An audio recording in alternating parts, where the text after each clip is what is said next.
Perdana Menteri Kanada Mark Carney menyambut hangat kedatangan Presiden Prabowo Subianto saat berkunjung ke Ottawa, Kanada. PM Carney menyampaikan kunjungan Presiden RI Prabowo Subianto jadi langkah baru bagi hubungan kedua negara.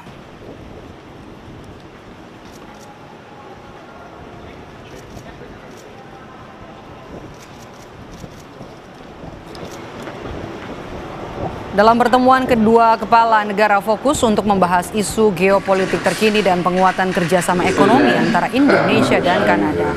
Salah satu yang menjadi agenda penting dalam pertemuan ini adalah penandatanganan Indonesia-Kanada Comprehensive Economic Partnership Agreement atau ICA-CEPA.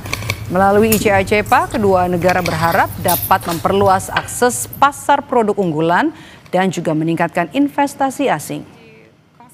Canadien des Affaires et pour l'Indonésie, Monsieur Anin, Conseil canadien des Affaires. Sebelumnya, saudara, pidato Presiden Prabowo Subianto di hadapan Majelis Sidang Umum PBB jadi perhatian sejumlah pemimpin negara setelah 10 tahun Indonesia tidak pernah tampil langsung di Sidang Umum PBB. Presiden Prabowo mengklaim Indonesia telah menyiapkan 20.000 lebih putra-putri terbaik untuk mendukung perdamaian dunia, termasuk di Gaza, Palestina. Madam Annalena Baerbock, the sea level, Indonesia is prepared to deploy 20,000 or even more of our sons and daughters to help secure peace in Gaza or elsewhere. In Ukraine, in Sudan, in Libya, everywhere when the peace needs to be enforced, peace needs to be guarded, we are ready. We will take our share of the burden, not only with our sons and daughters, we are also willing to contribute financially to support the great mission to achieve peace by the United Nations. 4 dari 5 anggota tetap Dewan Keamanan PBB yang memiliki hak veto memberikan pengakuan terhadap Palestina. Keempat negara anggota Dewan Keamanan PBB yang mengakui Palestina yakni Tiongkok, Rusia, Inggris, dan juga Perancis. Sementara Amerika Serikat tetap menolak pengakuan terhadap Palestina. Dewan Keamanan PBB adalah badan utama PBB yang bertanggung jawab menjaga perdamaian dan keamanan internasional. Anggota terdiri dari 15 negara, 5 diantaranya merupakan anggota tetap yang punya hak veto. Hingga saat ini lebih dari 150 negara telah mengakui Palestina.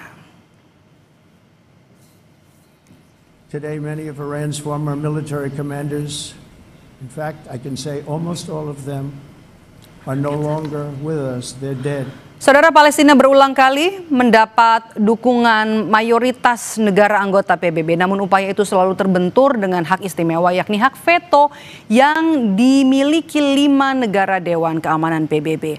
Hanya Amerika Serikat yang hingga kini enggan mengakui Palestina. Kita bahas petang ini sudah bersama kami bergabung lewat sambungan Zoom Teguh Reza Shah, pakar hubungan internasional dari Universitas Padjadjaran. Selamat petang, Pak Reza.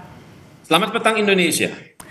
Pak Reza, cuma satu Amerika Serikat dari 5 negara yang punya hak veto yang belum mengakui Palestina. Amerika Serikat sejauh ini atau sejauh mana hak veto ini bisa melemahkan legitimasi PBB untuk bisa mengakui Palestina?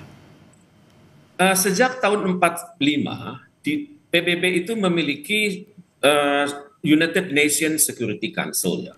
5 negara ada di dalam sana, Amerika Serikat, Inggris, Perancis, Rusia, dan China.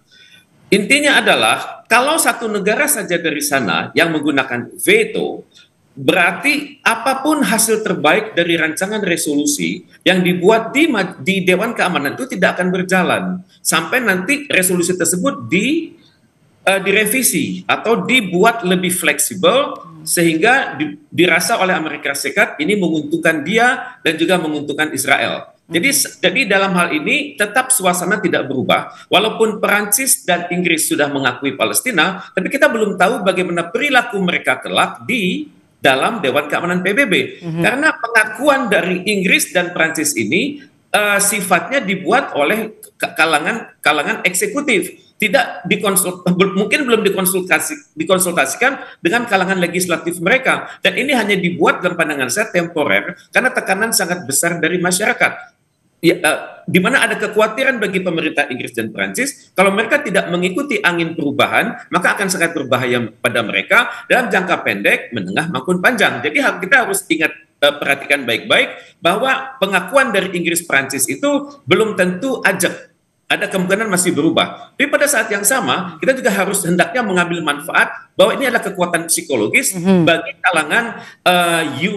kalangan Eropa. Juga kekuatan psikologis bagi negara-negara yang tergolong dalam Commonwealth of Nations dan juga negara-negara yang termasuk pada Francophone, agar mereka mengikuti jejak dari Inggris dan Prancis. Seperti kita ketahui bersama, masih ada negara yang berbeda pendapat, misalnya di kalangan negara yang menolak Palestina itu antara lain Papua Nugini. Padahal Papua Nugini adalah mantan kerajaan Inggris. Kemudian masih ada lagi di Pasifik Selatan, itu negara-negara seperti Palau yang saat ini bergabung dengan Amerika, yang berada dalam kepemimpinan psikologis Amerika Serikat, dan juga ada Nauru. Jadi Nauru ini sebenarnya berada mantan negara Commonwealth. Jadi harapan saya adalah kalau Inggris dan Perancis benar-benar mendukung kemerdekaan Palestina, dan maka kemungkinan besar akan terjadi perubahan di kalangan negara yang abstain maupun yang tidak. Tapi bagaimanapun ini suatu perkembangan. Cuman masalahnya, apakah Inggris dan Perancis nanti akan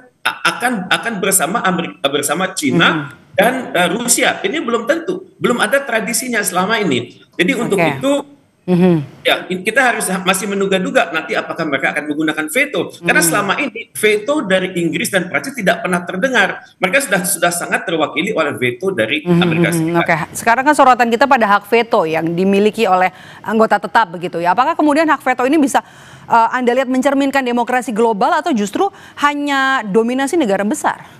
Tepat sekali. Karena itulah hendaknya PBB yang sudah berusia 80 tahun ini diperkuat. Mungkin ahli-ahli menyebutnya direformasi.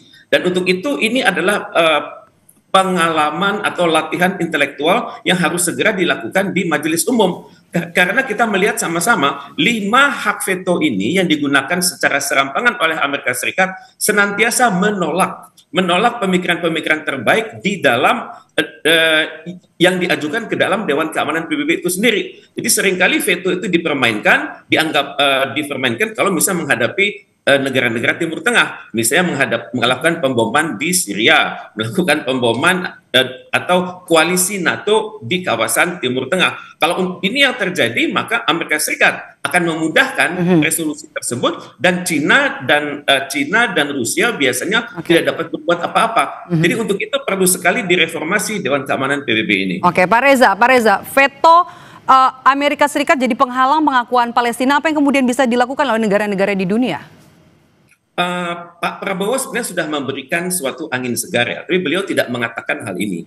Sebenarnya PBB ini harus direvisi, karena kita saat ini sudah memiliki 10 elected members, atau I10, berasal dari berbagai belahan bumi. Cuman anggota tidak tetap ini berputar setiap 2 tahun. 2 tahun ini mungkin negara Jepang, kemudian 2 tahun ke depan mungkin negara lain. Jadi misalnya tahun ini Denmark berada di situ, tapi 2 tahun lagi Denmark sudah tidak ada lagi. Jadi yang perlu dipikirkan ini adalah latihan intelektual bagi pemerintah di dunia termasuk Indonesia untuk memikirkan PBB ini sudah 80 tahun, sudah tua, sedangkan isu-isu global sudah semakin menantang, kemudian juga bahaya penggunaan nuklir itu sangat besar, dan juga potensi konflik di Israel dengan negara sekelilingnya itu masih ada terus. Kita hendaknya memikirkan mekanisme, misalnya penambahan anggota tetap sebanyak 5 ataupun 10. Tentunya untuk sementara waktu 5 tahun pertama, kualitas veto mereka adalah setengah daripada harga veto dari anggota lama. Ini salah satu cara. Oke, Pak Reza,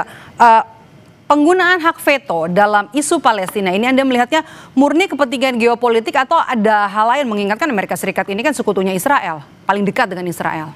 Tepat sekali. Amerika Serikat memiliki koalisi yang luar biasa dengan Israel. Di sana di Amerika Serikat kekuatan lobby dari kalangan Israel itu luar biasa. Ada lembaga di sana namanya AIPAC. American Israel Public Affairs Committee. Lembaga inilah yang sangat memperhatikan karir para tokoh-tokoh politik Amerika Serikat, dan biasanya mereka berhutang budi kepada kalangan lobi Yahudi ini. Kemudian lobi Yahudi juga sangat populer, sangat kuat di kalangan media massa, entah itu cetak maupun elektronik. Juga banyak kelompok-kelompok lobi yang berada di berbagai level pemerintahan Amerika Serikat, sehingga keputusan Amerika Serikat biasanya cenderung mendukung Yahudi. Jadi dalam hal ini Amerika Serikat tidak pernah mengkritik ide Israel yang bernama Greater Israel. Ini tidak pernah dikritik. Kemudian juga pada saat yang sama, Inggris dan Perancis, walaupun mereka mengatakan mendukung Palestina, tidak memiliki aturan yang jelas apa yang akan mereka dukung. Misalnya, apakah mereka memikirkan bahwa persyaratan sebuah negara modern itu adalah memiliki perbatasan yang jelas? Ini Inggris dan Perancis tidak pernah memikirkan ini.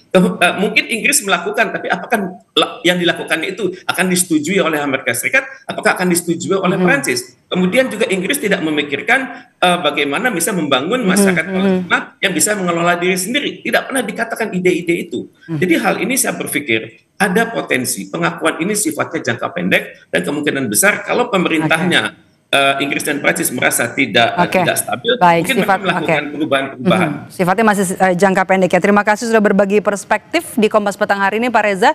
Teguh Reza Syah, pakar hubungan internasional dari Universitas Padjadjaran. Sehat selalu, Pak Reza. Terima kasih.